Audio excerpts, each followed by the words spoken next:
Ini guys, nga tumi sa taas, itutor ko ni ate. Ate, ano sa na, ano yan dyan sa baba, te? Ha? Prayer center. Prayer center yan? Nakakatakot lang doon sa baba. Hanggang yan doon sa baba, te. Opo.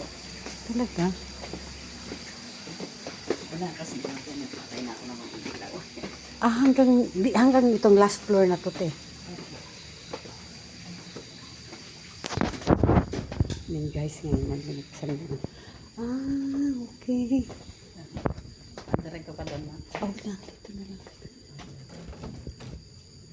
Ito yung ano nila rin, oh. Ito din yung fluid, ano nila, oh.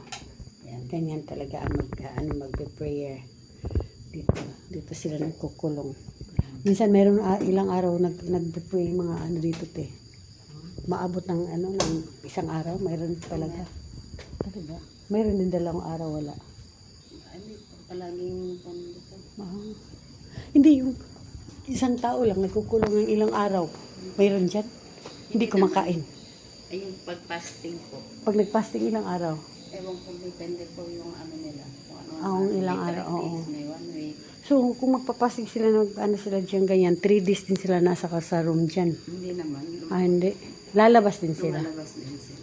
Pumupunta Tara sa doon mga- tayo sa taas, te. Tayo na yan dyan, te. O, diba guys? Super creepy. Nakakatakot to. Alam mo, tingnan. Parang nakakatakot. Hindi ka natatakot dito, te? Hindi. Ha? Kasama ko sila. Sa bagay, nandyan si Lord. Pero yan, oh, alam mo, ang ganda. Ang ganda ng ano. Ang ganda ng building nila. Bukas kumaan to. Yung building na yan, ang sakit. Ha? Ano din yan? Meron din yung dorm dyan. Ang ganda. Talagang ganda naman. Oh. Diyan guys, so, bukas sa Kuma sa kayo makikita ang real beauty sa Prayer Mountain dito. Oh, yan lang muna ang today's video guys. Bye.